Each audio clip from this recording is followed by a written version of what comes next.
ভারী বৃষ্টিতে টিলাধস সিলেটে প্রাণ গেল একই পরিবারের 4 সদস্যের। টানা বর্ষণ ও উজানের ঢলে ডুবল বিভিন্ন উপজেলার নিম্নাঞ্চল, ভোগান্তি চরমে। খননের পর পানি প্রবাহ বেড়েছে ময়মনসিংহের আয়মান নদীতে। ধসে গেছে পলসা গ্রামের বক্স কালভার্ট। সদর উপজেলার সঙ্গে 2 ইউনিয়নের যোগাযোগ বিচ্ছিন্ন। বৈরী আবহাওয়ার মধ্যেই হাটে আসছে কোরবানির পশু। বাড়ছে ক্রেতার ভিড়। শেষ 3 দিনে বেশি বিক্রির আশা। স্বাস্থ্য সুরক্ষায় প্রাণী সম্পদ বিভাগের মেডিকেল টিম।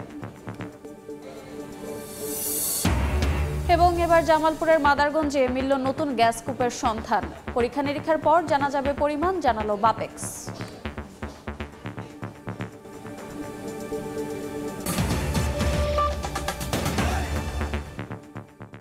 আমন্ত্রণ সময় সংবাদের নিয়মিত আয়োজন বিভাগীয় সময়ে। থাকছি সপ্তাহের 7 দিন ভিন্ন ভিন্ন বিভাগের সংবাদ নিয়ে।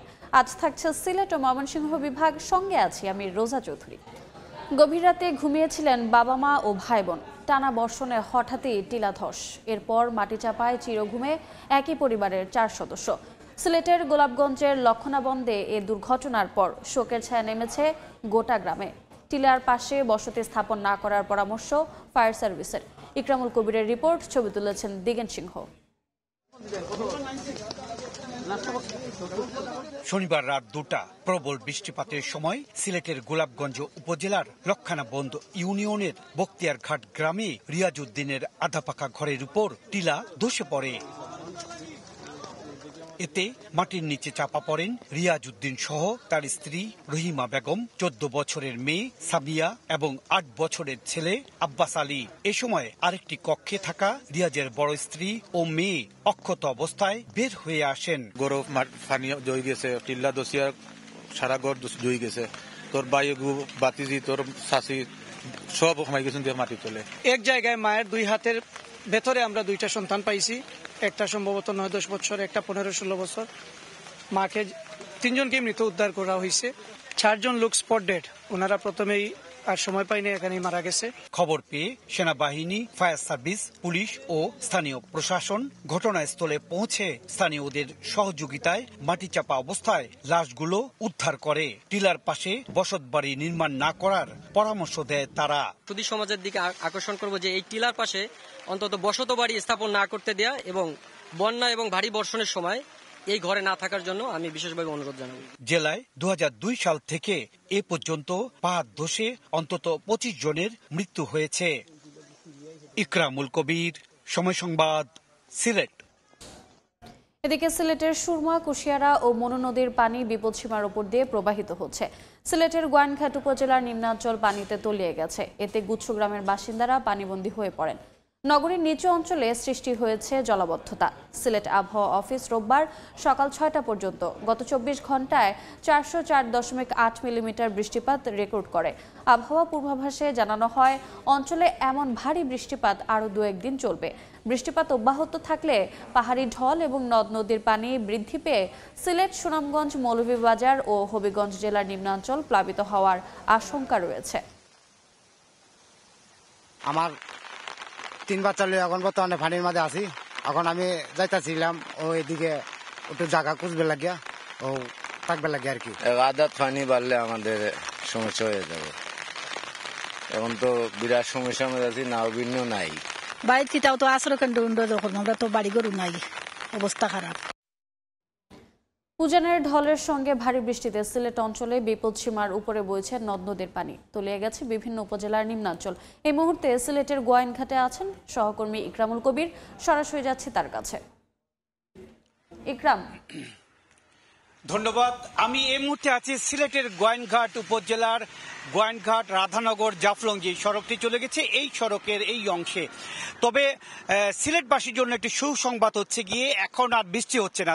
সকালের পর থেকে 10টার পর থেকে বৃষ্টি কমে গিয়েছে, বলা যায় একরকম বৃষ্টি নেই। তবে যে বৃষ্টি হয়েছে এই কয়দিন, বিশেষ করে গতকাল এবং আজকে সকাল পর্যন্ত সারা রাত এই মৌসুমে রেকর্ড পরিমাণ বৃষ্টি হয়েছে। 404.8 মিলিমিটার বৃষ্টিপাত রেকর্ড করেছে আবহাওয়া বিভাগ। এবং উজানে যে পাহাড়ি ঢল, সেই উজানের পাহাড়ি ঢল কিন্তু মোটামুটি গত বছর থেকেও কম নেমেছে। 400 মিলিমিটার থেকে বেশি বৃষ্টিপাত হয়েছে উজানে। সবকিছু মিলে দেশের এবং ভারতের বৃষ্টি দুটো মিলেই বিভিন্ন জায়গায় জলাবদ্ধতার সৃষ্টি হয়েছে, পানি বেড়ে গিয়েছে। আমি যে জায়গাটিতে দাঁড়িয়েছি এটা হচ্ছে গিয়ে ডাউকি এবং পিয়ার নদীর যে পানিগুলো জাফলং হয়ে আসে, সেই পানিগুলো এখান দিয়ে নেমে যাচ্ছে। সড়কটি একটু নিচু হওয়ার কারণে এই সড়কটি পুরো পানিতে নিমজ্জিত হয়ে রয়েছে দুদিন থেকে। বর্তমানে জাফলং, রাতারগুল, বিছনাকান্দি এবং সাদাপাথর এই পর্যটন কেন্দ্রগুলোতে পানি একেবারে ভরে আছে এবং পানি ভরে থাকার কারণে পর্যটকদের সেখানে যাওয়ার জন্য একটু নিষেধ করা হয়েছে স্থানীয় প্রশাসনের পক্ষ থেকে। কারণ সেখানে গিয়ে যে উপভোগ করবে, সেখানে গিয়ে যে কিছু দেখবে, সে দেখার মতো পরিস্থিতি আপাতত নেই। এই যে আমি যেখানে দাঁড়িয়ে আছি তার ঠিক সামনেই কিন্তু জাফলং।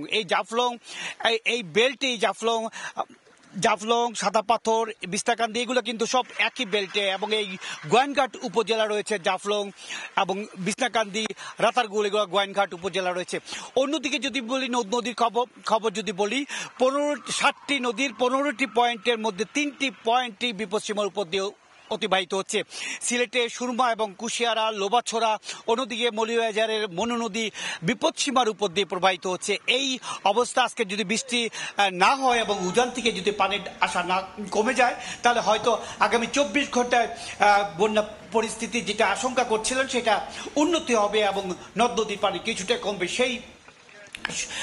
সেই আশা নিয়ে সবাই অপেক্ষা করছে। এবং মোটামুটি এই ছিল সিলেটের যেই বন্যা পরিস্থিতির আশঙ্কা করছে বিভিন্ন জন, তার সবশেষ খবর। সরাসরি যুক্ত ছিলাম সিলেটের গোয়াইনঘাটে। বিভাগীয় সময় আরও থাকছে।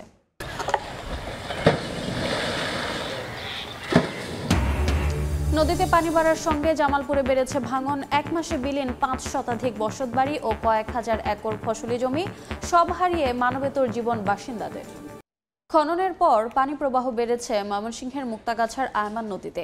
বৃষ্টিতে পানির চাপ আরও বাড়ায় ধসে গেছে পলসা গ্রামের বক্স কালভার্ট। এতে উপজেলা সদরের সঙ্গে যোগাযোগ বিচ্ছিন্ন হয়ে গেছে 2 ইউনিয়নের বাসিন্দাদের। তবে শিগগিরই বিকল্প ব্যবস্থা গ্রহণের আশ্বাস উপজেলা প্রশাসনের। হোসেন আলীর ছবিতে ওবায়দুল হকের রিপোর্ট।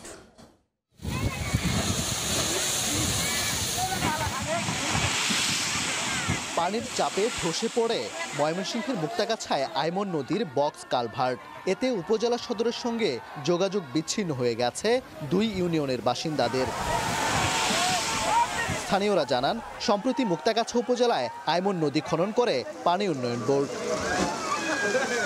চলতি মাসের বৃষ্টিতে নদীতে পানি বাড়ায় 30 মে সকালে খেরুয়াজানি ইউনিয়নের পলসা গ্রামের বক্স কালভার্টের দুপাশ থেকে মাটি সরে ধসে যায়। পানি যে খাড়া হয়ে পড়ছে, পড়ার কারণে নিচের মাটি সরে যাওয়ার কারণে ব্রিজ উল্টে পড়ছে। পুল ভাঙার কারণে খুব সমস্যা আছে, গাড়ি নিতে পারি না, যাইতেও পারি না। কোনো গাড়ি চালাই, পুল ভাঙ্গা যাওয়ার কারণে গাড়ি ওই পাশে রাইখা তালা মেরে রাইখা বাড়িতে আসতেছি। মানুষের চলাচল স্বাভাবিক রাখতে শিগগিরই বিকল্প ব্যবস্থা গ্রহণের আশ্বাস উপজেলা প্রশাসনের। যত দ্রুত পারি আমরা কানেক্টিভিটি করার জন্য আমরা অস্থায়ী ভিত্তিতে হলেও বাস বা কোনো কিছুতে আমরা দ্রুত একটা সংযোগ স্থাপন করে দেব। এলজিইডির তথ্য মতে 10 মিটার দীর্ঘ ও 3.5 মিটার প্রস্থের বক্স কালভার্টটি নির্মাণ করা হয় 2001 সালে। ওবায়দুল হক, সময় সংবাদ, ময়মনসিংহ। ময়মনসিংহে বৈরী আবহাওয়া উপেক্ষা করে হাটে আসছেন খামারি ও ব্যাপারীরা। এরই মধ্যে বাড়তে শুরু করেছে ক্রেতার ভিড়। তবে শেষ 3 দিনে বেশি বিক্রির আশা বিক্রেতাদের। পশুর স্বাস্থ্য সুরক্ষায় হাটগুলোতে কাজ করছে প্রাণী সম্পদ বিভাগের মেডিকেল টিম। ওবায়দুল হকের রিপোর্ট।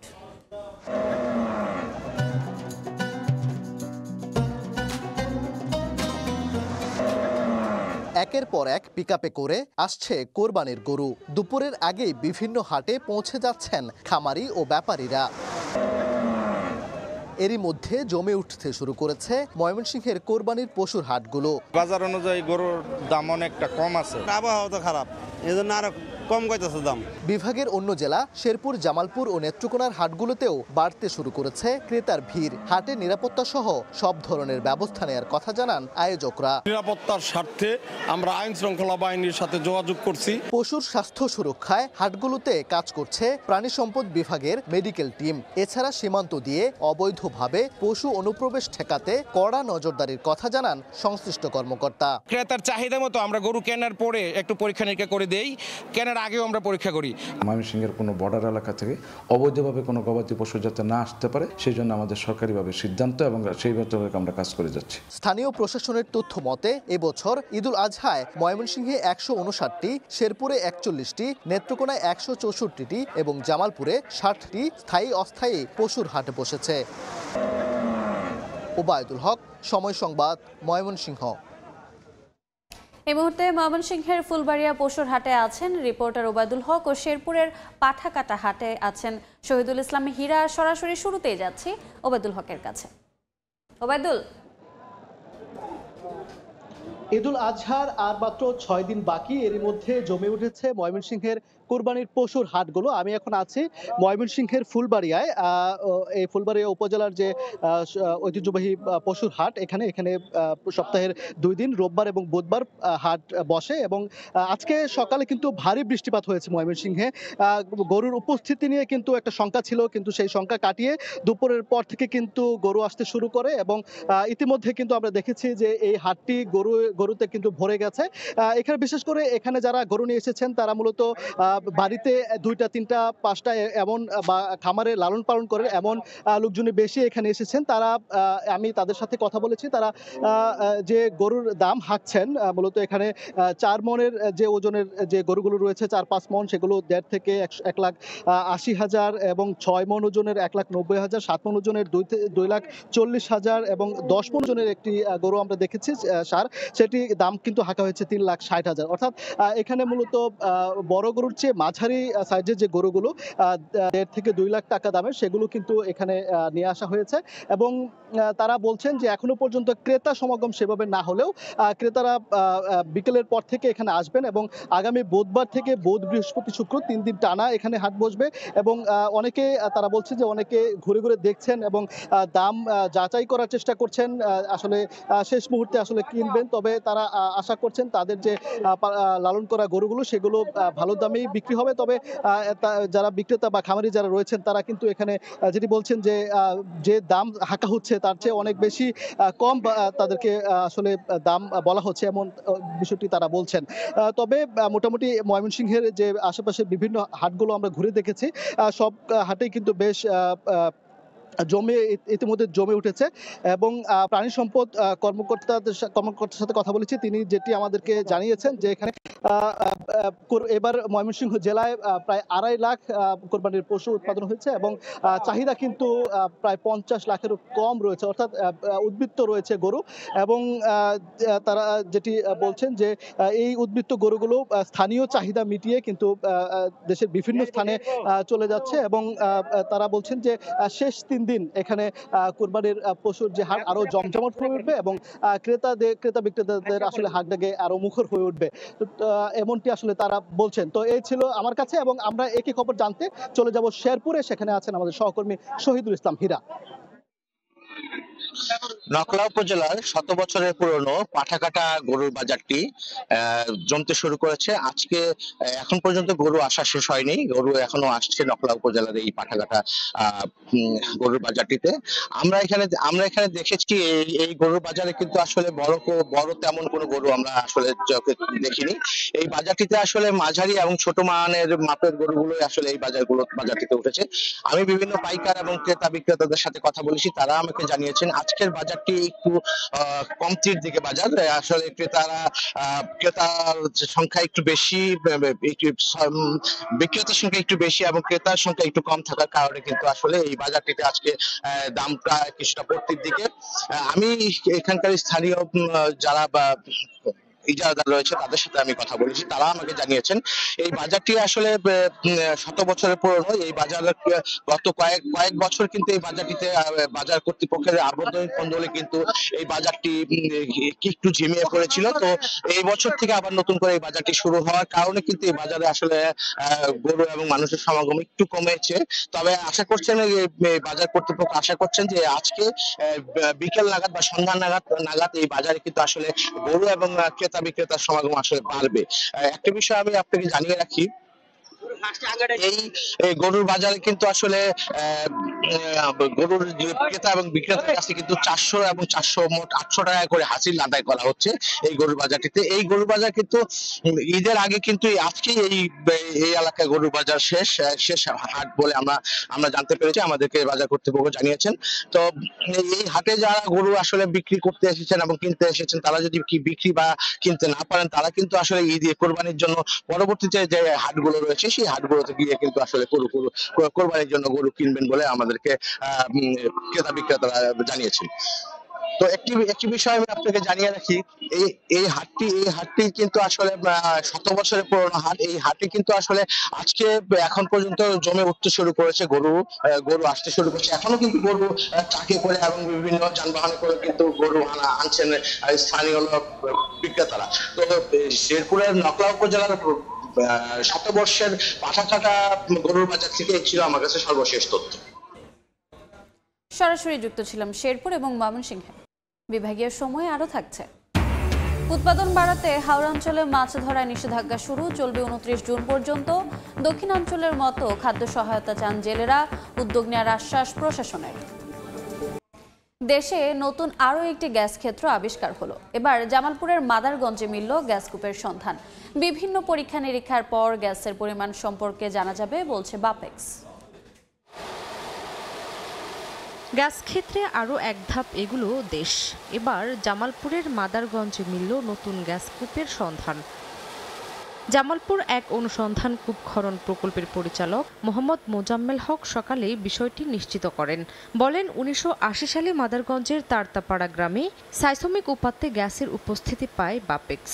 এরপর 2014-15 অর্থ বছরে সাইসমিক উপাত্ত এবং 2015-16 অর্থ বছরে ক্লোজ গ্রিড সাইসমিক সার্ভে হয়। সেই উপাত্ত বিশ্লেষণ করে গত 24 জানুয়ারি জামালপুর এক অনুসন্ধান কূপ খনন কার্যক্রম শুরু করে কর্তৃপক্ষ।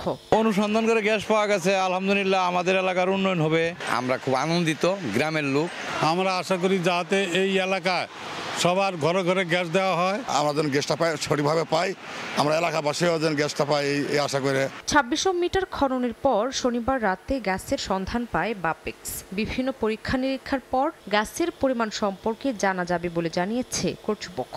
পরীক্ষাগুলি করার পর আমরা এখানে বলতে পারবো আমাদের এখানে কি পরিমাণ গ্যাস মজুত আছে এবং এটা মানে গ্রিড লাইনে জাতীয় গ্রিডে দেওয়ার মতো, মানে তখন আমাদের ঊর্ধ্বতন কর্তৃপক্ষ সিদ্ধান্ত গ্রহণ করবেন আমরা এই গ্যাসটা পরবর্তীতে কি করব। 3 মাস মেয়াদী প্রকল্পটির ব্যয় ধরা হয়েছিল 168 কোটি টাকা। সময় সংবাদ, জামালপুর।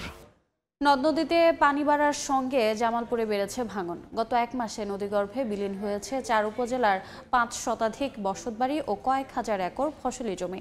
সর্বস্ব হারিয়ে মানবেতর জীবনযাপন করছেন ভুক্তভোগীরা। পানি উন্নয়ন বোর্ড বলছে, ভাঙন ঠেকাতে জরুরি ভিত্তিতে কাজ শুরু করছেন তারা। জাহাঙ্গীর আলমের পাঠানো তথ্য ও আবুল কালাম আজাদের ছবি নিয়ে রিপোর্ট। বেড়েছে নদীর পানি, ভাঙছে তীর, বিলীন হচ্ছে ফসলি জমি ও বসত বাড়ি। উজানের ঢলে হঠাৎ পানি বৃদ্ধি পেয়েছে জামালপুরের নদ নদীতে। একই সঙ্গে বকশীগঞ্জ, দেওয়ানগঞ্জ, ইসলামপুর ও মাদারগঞ্জ উপজেলার বিভিন্ন এলাকায় ভাঙন শুরু হয়েছে। এরই মধ্যে নদীতে বিলীন হয়েছে অনেক বাড়িঘর। 4 বার ভাঙন হইল, একচুয়ালি পরিমাণ জায়গা নেই, মেয়ে সন্তান নিয়ে কই থাই কই না থাই। শত শত বিঘা জমি নদীর গর্ভে চলে বিলীন হয়ে গেছে। বৃষ্টি বাদলে মানুষ আন্দাবাড়ি করতে পারবে না, চলাফেরা করতে পারবে না। পানি উন্নয়ন বোর্ড বলছে, ভাঙন ঠেকাতে জরুরি ভিত্তিতে শুরু হয়েছে কাজ। যে সকল ভাঙন কবলিত স্থান রয়েছে সেগুলো আমরা পর্যবেক্ষণে রেখেছি এবং রিপোর্ট করেছি। গত 1 মাসে নদী গর্ভে বিলীন হয়েছে 4 উপজেলার 5 শতাধিক বসতবাড়ি ও কয়েক হাজার একর ফসলি জমি। সময় সংবাদ, জামালপুর। সাগর নদীর পর এবার মাছ ধরায় নিষেধাজ্ঞা শুরু হলো নেত্রকোনার হাওড়াঞ্চলে। দেশীয় মাছের উৎপাদন বৃদ্ধি ও মা মাছ রক্ষায় ২৮ মে থেকে শুরু হওয়া এই নিষেধাজ্ঞা শেষ হবে ২৯ জুন। এ সময় দক্ষিণাঞ্চলের মতো হাওরেও সরকারি খাদ্য সহায়তার আওতায় আনার দাবি জেলেদের। আর প্রশাসন বলছে কর্মসূচি সফল করতে নেওয়া হয়েছে নানা উদ্যোগ। আলপনা বেগমের পাঠানো তথ্য ও আবু সুফিয়ানের ছবি নিয়ে রিপোর্ট। ইলিশের উৎপাদন বৃদ্ধির জন্য অভয়াশ্রম ও সাগরে বছরে ২ দফা মাছ ধরায় নিষেধাজ্ঞা দেয় সরকার। প্রথমবারের মতো দেশীয় মাছের উৎপাদন বৃদ্ধি ও মা মাছ রক্ষায় হাওড়াঞ্চলে শুরু হলো একই নিষেধাজ্ঞা। ২৮ মে থেকে শুরু হওয়া এই নিষেধাজ্ঞা শেষ হবে আগামী ২৯ জুন। খাওয়ার ফনা বৃদ্ধি পাবে, মাছের সংখ্যা বৃদ্ধি পাবে, মাছ পরবর্তী সময় জনগণের খাদ্য পূরণের সহায়তা হবে। এক মাছ যদি বন্ধ না রাখতো মানে যে ছোট ছোট মাছ ফোনা, লালি মাছের ফোনা, বিভিন্ন মাছের ফোনা মাইরে নেয়। এই উপলক্ষে নেত্রকোনার হাওড়াঞ্চলে মাইকিং করে জনসচেতনতা তৈরি করেছে প্রশাসন। সরকারের এই সিদ্ধান্তকে সাধুবাদ জানিয়েছেন এলাকাবাসী। তবে দক্ষিণাঞ্চলের মতো হাওড়েও সরকারি খাদ্য সহায়তার আওতায় আনার দাবি জেলেদের। মাছগুলো না ধরে, রেনু মাছগুলো না ধরে, আর আপনার যে টাকি, শোল, বাজার এই সকল মাছের তো পোনা দিবে এখন, এই পোনাটা যাতে না মারে। জেলেদেরকে খাবার দাবার মেনটেন করে দিতে হবে, সরকার একটা উদ্যোগ নিতে হবে। আমরা তো চলার কোনো পাও নাই, সরকার একটা ব্যবস্থা করে দেখ, আমরা যাবো চলতে পারি। মৎস্য বিভাগ বলছে নিষেধাজ্ঞা সফল করতে পারলে বর্তমানের চেয়ে ১২ থেকে ১৩,০০০ মেট্রিক টন মাছের উৎপাদন বাড়বে। আর জেলেদের প্রণোদনার বিষয়ে ব্যবস্থা নেওয়ার আশ্বাস জেলা প্রশাসনের। ১ মাস আমরা যদি এই মাছ ধরা বন্ধ রাখতে পারি তাহলে আসলে উন্মুক্ত জলাশয়ে আমাদের যে মাছগুলো হারিয়ে যাচ্ছে এগুলোর পুনরুদ্ধার করা সম্ভব। প্রক্রিয়া চলছে, যদি আমরা ব্যান পিরিয়ড কার্যকর করি তাদেরকে তো অবশ্যই আমরা সেই ক্ষেত্রে তাদের ক্ষতিপূরণের ব্যবস্থা করা হবে, নাহলে তো তাদের জীবন জীবিকা জন্য সংস্থান অবশ্যই সরকার থেকে করা হবে। নেত্রকোনায় মৎস্যজীবীর সংখ্যা ৫৪,৬৯৫ জন হলেও নিবন্ধিত জেলের সংখ্যা ৪৭,১৩৫ জন। আর জেলায় ছোট বড় ৯৪টি হাওর রয়েছে। সময় সংবাদ, নেত্রকোনা। এবারে জেনে নেব সিলেট ও ময়মনসিংহ বিভাগের গত সপ্তাহের আলোচিত ঘটনা। জামালপুর আন্তজেলা বাস টার্মিনাল সংস্কার ও মেরামতের দাবিতে ২৭ মে বিক্ষোভে নামেন পরিবহন শ্রমিকরা। এ সময় জামালপুর টাঙ্গাইল সড়ক অবরোধ করলে ভোগান্তিতে পড়েন যাত্রীরা। খবর পেয়ে সেনাবাহিনী, পুলিশ এবং জেলা পরিষদের কর্মকর্তারা বাস মালিক সমিতির নেতাদের সঙ্গে আলোচনা করে টার্মিনাল দ্রুত সংস্কারের আশ্বাস দিলে ৩ ঘণ্টা পর বাস চলাচল স্বাভাবিক হয়। বিভাগীয় সময়ের শীর্ষ সংবাদগুলো জানিয়ে দিচ্ছি আরেকবার। ভারী বৃষ্টিতে টিলাধর সিলেটে প্রাণ গেল একই পরিবারের ৪ সদস্যের। টানা বর্ষণ ও উজানের ঢলে ডুবল বিভিন্ন উপজেলার নিম্নাঞ্চল, ভোগান্তি চরমে।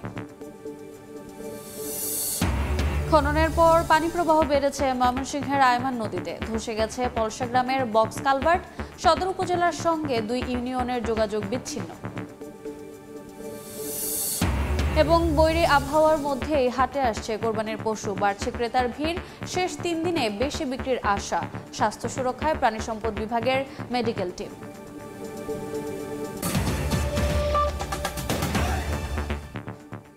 এ ছিল বিভাগীয় সময়। আগামীকাল থাকবো বরিশাল বিভাগের আয়োজন নিয়ে। সঙ্গে থাকুন সময়ের।